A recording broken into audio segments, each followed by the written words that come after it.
All right, next we have Joel Pigg. He is an extension program specialist with Texas Well Owner Network, and he's going to be talking about the anatomy of a well. So please help me and welcome Joel.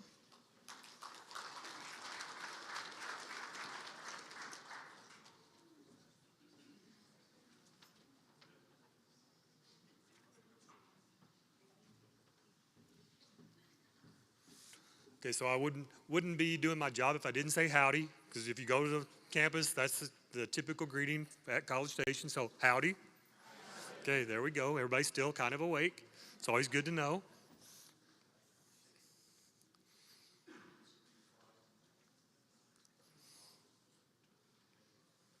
There we go. Okay, so the program that I do run, as Brittany said, is the Texas Well Owner Network. I go around the state and talk water wells. We try to encourage people to bring a water sample to the programs that I have across the state, where we look at bacterias, we look at nitrate levels, we look at arsenic in certain aquifers across the state. As you can tell from the map, my goal for my project is to do a program in every county in the state of Texas. So the ones that are kind of gray looking on this map are the ones we have not been to yet. So we have hit probably 200 counties out of the 254. Texas is such a small state that it's just easy to get to all these counties as regular as we would like. So y'all all know that's not true. I'm out of College Station. It's a good 8-hour drive to get back to the office this evening. I've got another program south of Brenham tomorrow morning. So that tells you we're gonna go through this pretty quick. Okay, so the Texas Well Owner Network program. We offer 2 different kinds of programs. Does anybody out here have any new neighbors that have moved into their area? Or is it still the same old folks that have been there for 20 years? Are we getting new people all over the place, right? So water well education is something that is very important. I did a program in Hale County about 1.5 years ago. The county agent said, let me tell you a story about a water well. Some folks moved in from out of state, bought a piece of property that was about 2.5 miles outside of the city limits, got up one morning, turned on their water at the faucet in the kitchen, nothing came out. They're freaking out. They pick up the phone, call the city of Canyon or whoever it was that's up there, MUD or HUD or utility district, and said, hey, my water's not working. Can y'all come fix it? Sure, we'd be happy to. What is your address? Where are you located? They started describing where that property is. We're out there 2.5 miles on County Road, and they're like, you're not in our jurisdiction. You have a private water well on your property. The homeowner said, I have a what? So who does that tell us? That somebody's not doing their job getting the information out to it, whether it be a realtor or the people that are buying the property, notice something in the backyard but don't know what that thing is and don't ask any questions. So that's where my program comes in to start talking about water wells. We offer 2 different kinds of programs. You see one of them that says well educated. That is a half-day program where we go into aquifers. We go into pieces and parts of a well. The basics. We go into the OSSF. Anybody know what that one is? Anybody have a septic system that has a private well? You should be shaking your head, raising your hand. If you've got a private well, generally speaking, you have a septic system on your property. So you've got your own waste treatment. So we have about an hour on that subject, which is a great subject to have an hour on. We also go into water quality, water treatments. We always cover abandoned wells.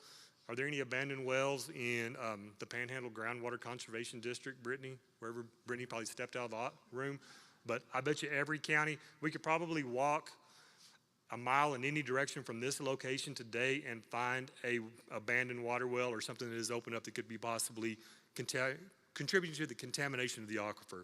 We also have a 1-hour program called Well Informed.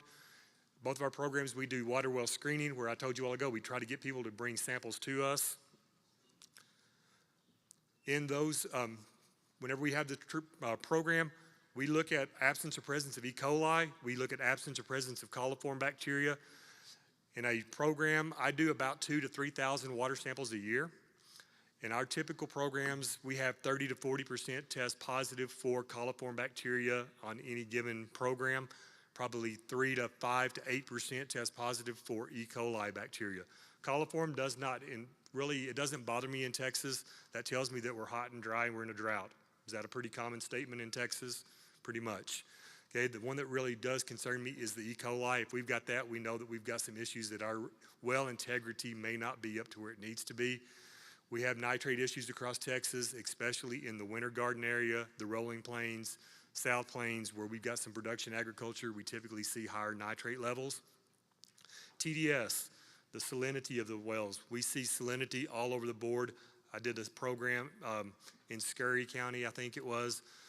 All the TDSs or the salinity on all these samples that people brought in were 300, 400, 500. I had one that was like 2,000. Looked at that and said, it's got to be my meter that messed up or the sample, something's going wrong. So when the producer that brought that or the homeowner that brought the sample in, I said, is this true? He said, yeah, I've got the worst pocket of water in the whole county, and that's the water that I brought in. So it doesn't matter where you're at. You would think as you go closer to the Gulf that your salinity is going to go up, and that does kind of prevail, but you could have high salinity at any point, any place across the state of Texas.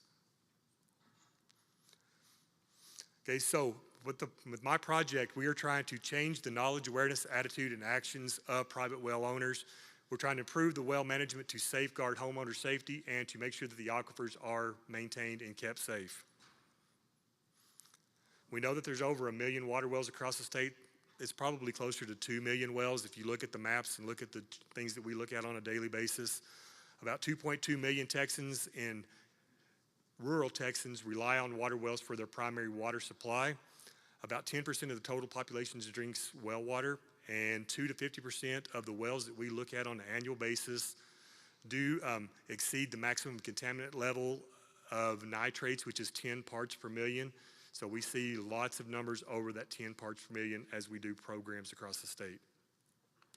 Okay, groundwater, we know that there's 9 major, 21 minor aquifers, 3 to 4 billion acre feet of water under this state of Texas. Somebody may have already told you what an acre foot of water is today, but do y'all know what it is? Okay, everybody picture a football field in their mind. End zone to end zone, sideline to sideline, that is approximately an acre of land. Put 1 foot of water on top of that, about 326,000 gallons of water. So if we've got 3 to 4 billion of them under the state, we have got a ton of water, realizing that some of that is brackish, some of it is gyp water. We've got all kinds of issues, and we as humans are doing everything we can to make those numbers go down as well for what we're using. Okay, and it's been said, I'm sure several times today, groundwater districts are the state's preferred method of dealing with groundwater issues.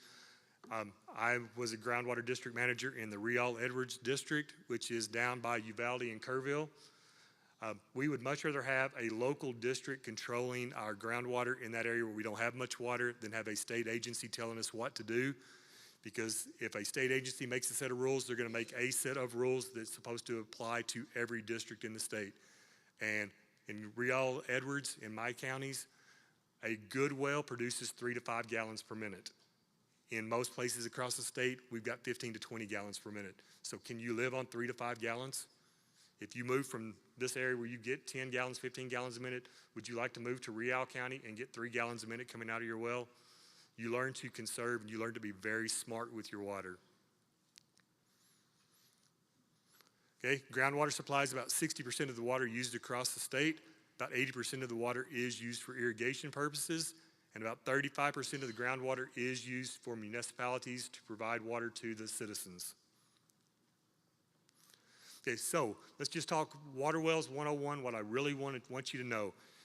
Does anybody have one of these in your pocket or your purse? Okay, handy dandy GPS unit is what we're going to call it today. I want you to record the location of your water well with a GPS because I grew up in Brownfield, Texas, just a few miles south of here. And whenever I grew up, to get from point A to point B, we used landmarks out there. We talked about it a while ago. We've got more people moving into the communities now. Landmarks change on a daily basis, right? There's new houses going in. They're cutting down the only tree in the neighborhood. They're doing crazy things out here on this property. So it's hard to go using landmarks because they change so rapidly. If you have your water well recorded with a GPS, if it goes bad and you've got to get somebody to come out and repair it, and you've got a new company in town that doesn't know anything, doesn't know where people are, doesn't know the community, you can give them a GPS coordinate. They should be able to find that well or get pretty darn close to it. Okay, I want you to have a well log. So you folks that have a well, do you have a well log for your well? Does anybody know what a well log is and what it's used for? Okay, I see a couple of hands, but I do not see very many of them going up. So we're going to talk about well logs here in just a second. And you must get an intent to drill or an application if you live within the confines of a groundwater district. So in these counties that we're here today, before you drill a well, you have to let Panhandle Groundwater Conservation District know that you are planning on drilling that well. As long as it is for domestic and livestock purposes, they're going to say, have at it, get that well drilled, because they do not want to keep your household from having that water. Okay, so picture here is a well log. If you notice the top of it, it tells us who the owner of the well is. To the right of that, it's going to tell us those GPS coordinates. And the information that it's got here, it's going to tell us what the borehole size is. It's going to tell us the geology of that well, the lithology from the top, from surface to the very bottom of this hole. So is that good information to know? Is it nice to know how deep your well is? It's also going to tell us on this page where the standing water is when this well was drilled, realizing that this paper is really good the day this well is drilled, but 5, 10, 15 years later, your well, the water may have dropped. So it may not be at the same numbers that we see here. But ladies, thinking about this, if you have a well issue, when you put a pump into a well, it lasts forever, right? Okay, we know better than that. We know that it will go bad at some time, so we're gonna have to replace it. Would somebody from Oklahoma that comes into Texas take advantage of you poor Texans if they got the opportunity? Okay, so if you do not know the total depth of your well, you do not know where the water level is at, would it be easy to take advantage of you whenever you're repairing a water well? Okay, we're gonna do, I didn't put the well log that I typically have. I've got one that shows a well that is 600 feet deep and the water level is at 300 foot. Okay, so if we had to replace the pipe that is holding the pump in place, so we've got the 5-inch pipe that's the casing, we've got the piece of pipe that's about an inch, inch and a half that holds the well or holds that pump and goes down into the water. So we're gonna say if we put this pump in the hole 600 feet, how many joints of PVC pipe would it take to go 600 feet into a hole? Easy Aggie math, come on you college students over here. 30 joints of pipe, okay? I told you that the water level is at 300 feet. How many joints of pipe is it gonna take me to get to 300 feet? 15 joints of pipe. So, the question I've got for you is, if I'm putting that pump in the water, do I want it at 300 foot? Why not? Because every time you turn the pump on, it's gonna suck the water down, you're gonna be sucking air, you're gonna burn your pump up. Do I wanna put that pump at 600 foot? Probably not, why not? That's where all the trash is at. So you're gonna burn your pump up. So that tells us that the pump is gonna have to go somewhere between 300 and 600, which would be, 450 would be a good reasonable number, depending on what our drawdown is. So isn't that good information to know from this piece of paper where you would know where those things are happening? Most people don't know that. So guy comes out to fix your pump. He tells you, you don't know how deep your pump is. He tells you it's gonna take me 35 joints of pipe to put this, to put the pump back in the same place it was at. You weren't there watching him pull the pump out of the hole, so you gladly write the check because he's gonna make your well work. Then you go back and check your well log because you finally find it, and your well is only 600 foot, and he put 700 foot of pipe in that 600 foot hole. How did he do that? He's amazing, he's magical. No, what happened is he knew that it was only 400 foot of pipe that he had to use, so he got an extra 300 feet of pipe off of you that you wrote the check for, because he's going to fix his sister's well this weekend, and she wasn't going to pay him anyway, so you helped pay for that well job as well. But you didn't know what your well was, so you gladly wrote the check. So that's where I want you to find these well logs to have information about that well. Okay, so this website, and it kind of cut off on the bottom of it, but this is the Water Development Board. If you go into Google and typed in Texas Water Development Board well identification, it's going to bring you up to this map. Notice that there are lots of colors on the map. If you look at New Mexico there and Oklahoma, it's kind of got a green and white tinge to it. When you look at Texas, it's got a purple and that other color. We won't talk about that color right now, but it's got that color on there. And as we pull in here tighter into this map, notice that those are dots. Every one of those dots represents a private water well across the state of Texas. Okay, so you should be able to, any well that was drilled since 2000 until today is supposed to be on this map. Drillers are required by state law within 90 days of completion of the well to record the location on this map and give a copy of the well log to the Groundwater District and the state, guess who they don't typically give a copy of the well report to? You guys that are writing the check. So before you write the check to these drillers, say, hey, give me my well log. I want that information so I have it for my own personal use. Okay, so it cut it off on the bottom of it, but it's going to be, if you'll go to the table that I've got back here, I've got a list of websites. It's going to be the one that says Water Development Board. Okay, and like I say, anything from about 2000 until today is going to be, is supposed to be, I'm not going to say is going to be, is supposed to be on this website. So whenever you click, if you found your well if you got on the map, found the location of your well, saw the dot there, and you click on that dot, it's going to bring that little box up. If you click on the hyperlink at the top of it, it's that little blue number. If you click on that, it's going to bring up your well log. So I encourage you, if you don't have a copy of your well log, to do that. If you don't want to do the digging for it yourself, call the Panhandle District, get their staff to look it up, and get them to find it and send you a copy of it. They will do that happily. So, but I see a lot of people in here that would rather do it themselves, so this is one way to find it and have that information. So again, it tells you what's going on from the ground surface all the way to the bottom of the hole. It tells us what the water levels is. It tells us who drilled this well. So lots of really pertinent, good information about your particular well. Okay, next thing we're going to talk about is a little bit of maintenance. So I want you to keep records of your well. I want you to get a folder together at your house that has the well log in it, that has any kind of water quality information that you've got, that has a receipt for the pump, that has a receipt for digging the well.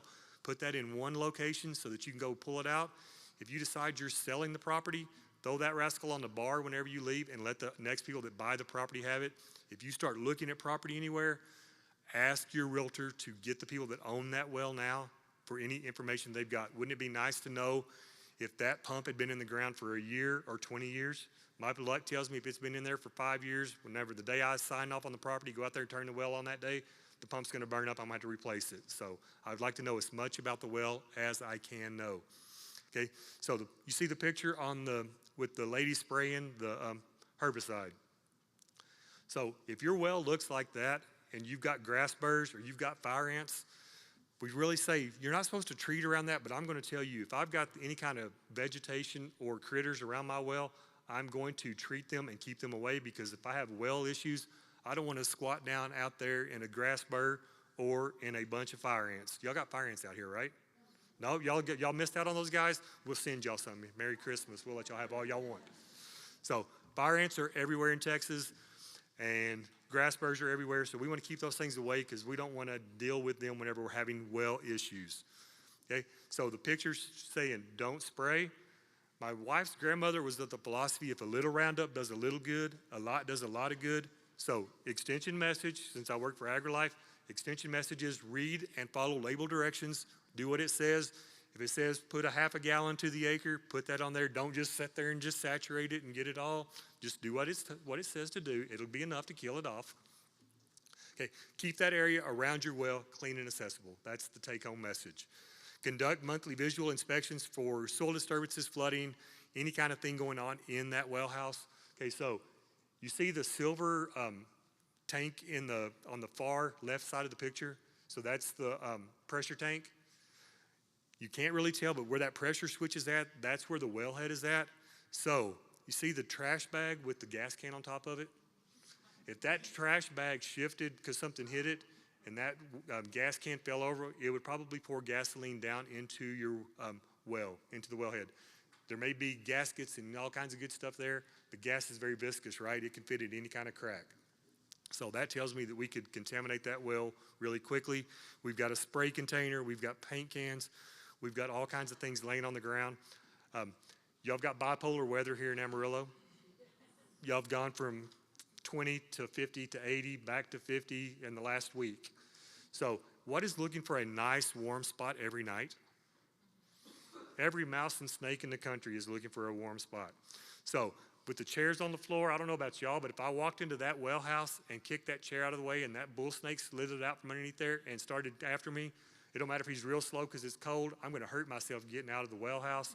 So we want all that stuff picked up, cleaned up so that we don't have critters around our wellhead. Okay, so the picture on the left, the well casing is below the red brick. The well cap that is supposed to be a secure, keep everything out of the well is on top of that red brick. What fits in a 1.5 to 2 inch gap? The things we just talked about, snakes, mice, crickets, y'all got all those things here around this country. So if you've got that 1.5 inches, I can tell you that well on the left, every time you test it for any kind of bacteria, it's going to test positive every single time, no matter what. If we get a little bit of rain and a little bit of water inundates that well, it's going to show positive for contamination every single time. If you've got a well like this, we want to get that brick out of the way. We want to get a good seal at the ground level so that we cannot have contamination entering that well every time something happens. Okay, the picture in the middle. Any hand-dug wells out here in this country?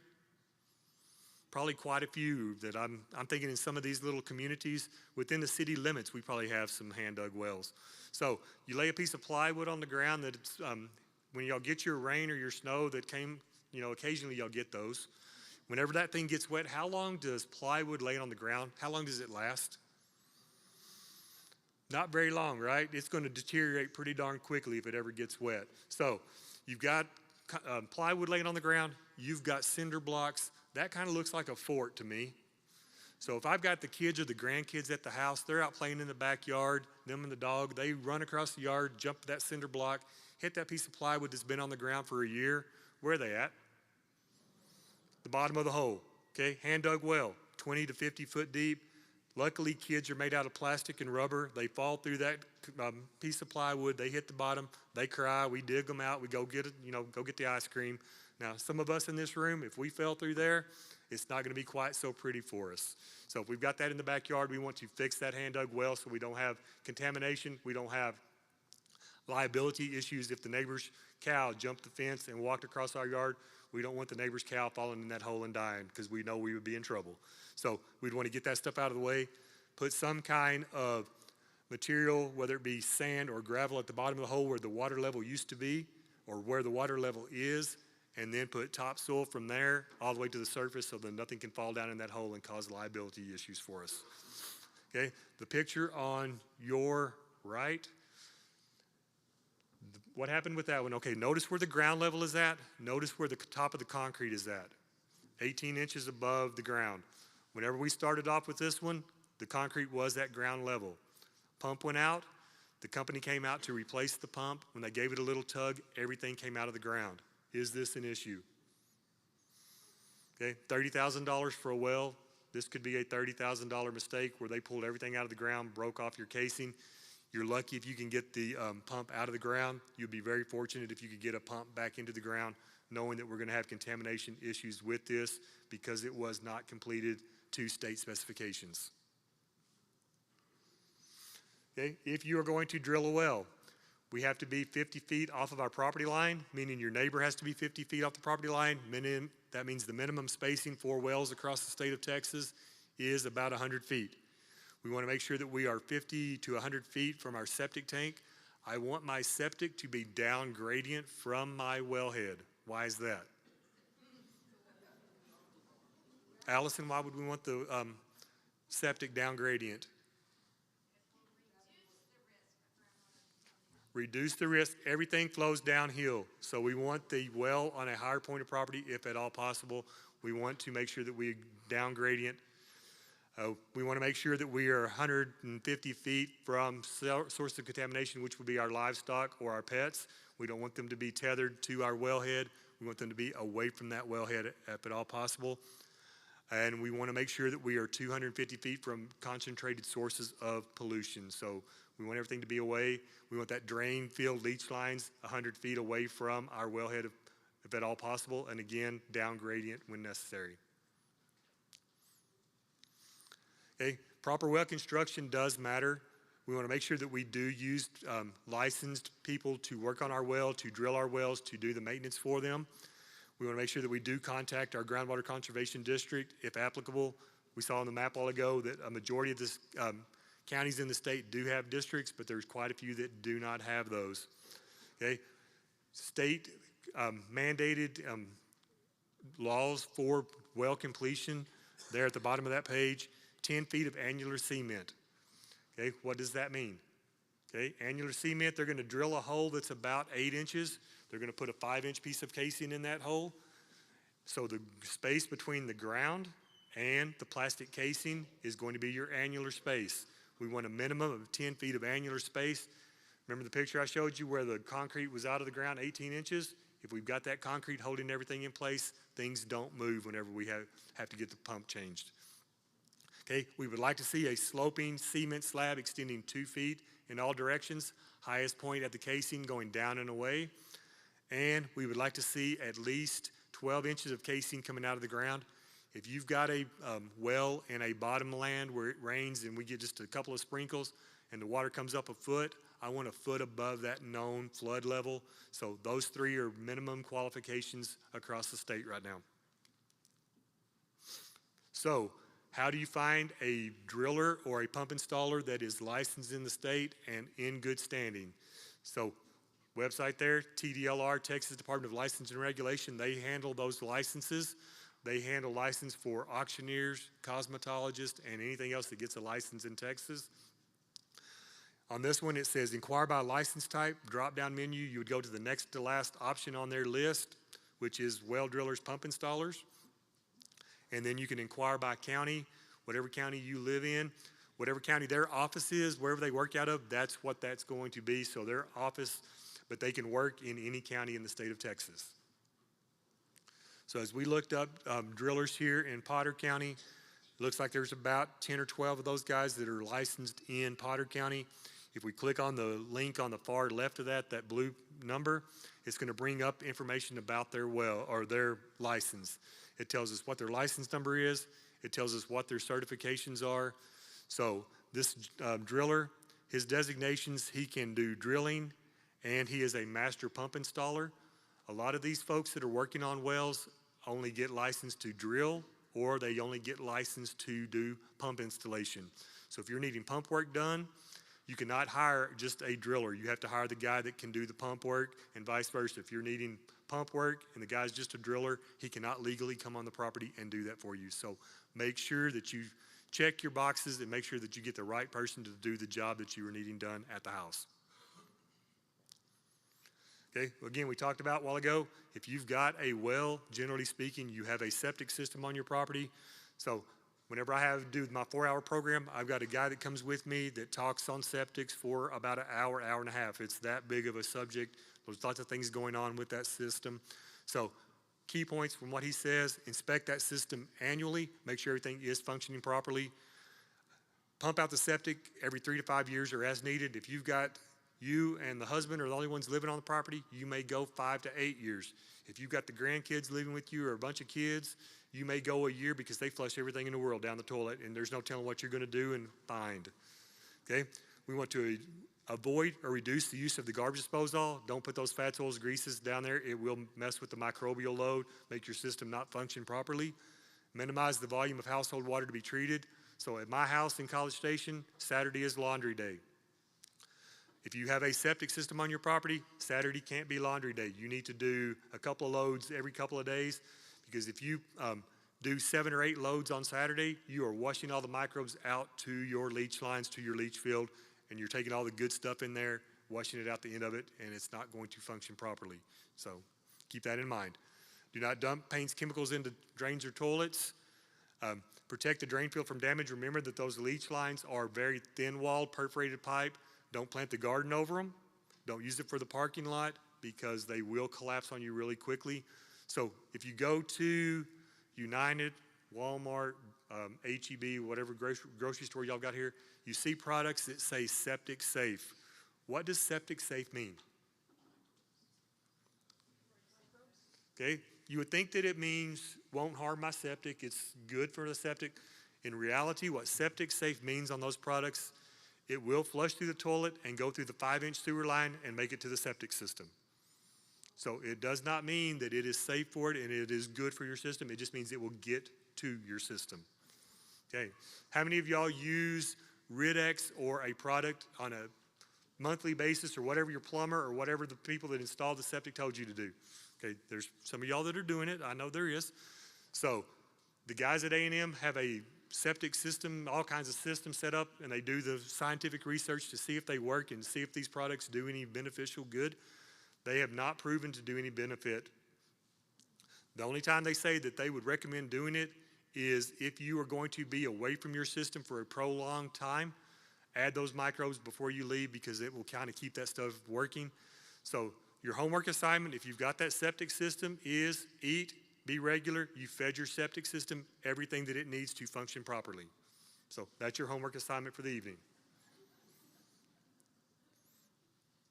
Okay, so in this picture, a well that we're going to talk about capping and plugging. If I've got a well on my property that I don't use, but it has still got water, it's still a viable well, I'm never going to plug that well so that I can't use it.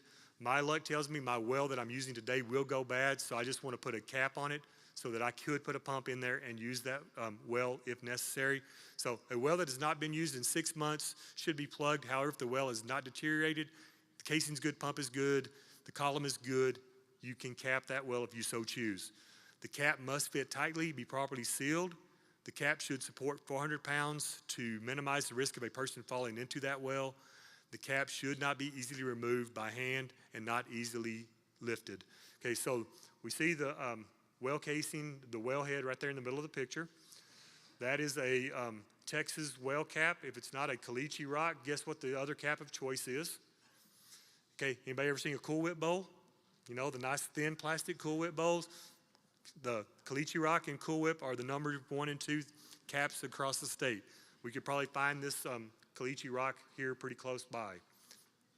Okay, so everybody in the room, except for maybe some of these young guys over here in the corner, probably remembers baby Jessica, right? So baby Jessica fell into a hole similar to this, or a piece of casing that was at ground level. She fell 17 feet under the ground. Luckily enough, it was in Odessa in Midland, where it's sandy soil. They dug down next to this piece of casing, went below that child, cut the casing, pulled her out of the bottom. I was the manager for a district in the Real County. We have limestone. We have this much dirt across the whole county, and we hit limestone. If a child fell 17 foot into limestone, guess what? They're not pulling her out. So if this is the cap or the well on your property, this is not legal. We want to make sure we get a good cap put on this well so that a child, a pet, livestock, something could not fall down this hole. Landowners may plug a well with less than 100 feet of standing water on their own property, but it is recommended to hire somebody to do that. How much does a bag of Saccrete weigh, guys? 80 pounds. If I've got a 400-foot well, 5 inches in diameter, how many bags of Saccrete is it going to take me to fill that hole up? How many bags are you going to take for you to get tired of moving Saccrete? Okay, about 5, 10 bags of Saccrete. I'm going to be tired of it, and we know that's not going to plug from the bottom to the top. So I personally am not going to do a good job. So I'm going to need to get it hired so that we can plug that hole from the very bottom to the surface. Okay, abandoned wells, we talked about them. They're all over the place. Again, that picture in the middle is very prevalent across the state. There's lots of hand-dug wells across the state of Texas. A lot of these farming communities had those old hand-dug wells on those properties because there was no MUDs, HUDs, water supplies that back when these places were developed and built. So these pictures look a little odd, but they are very prevalent across the state.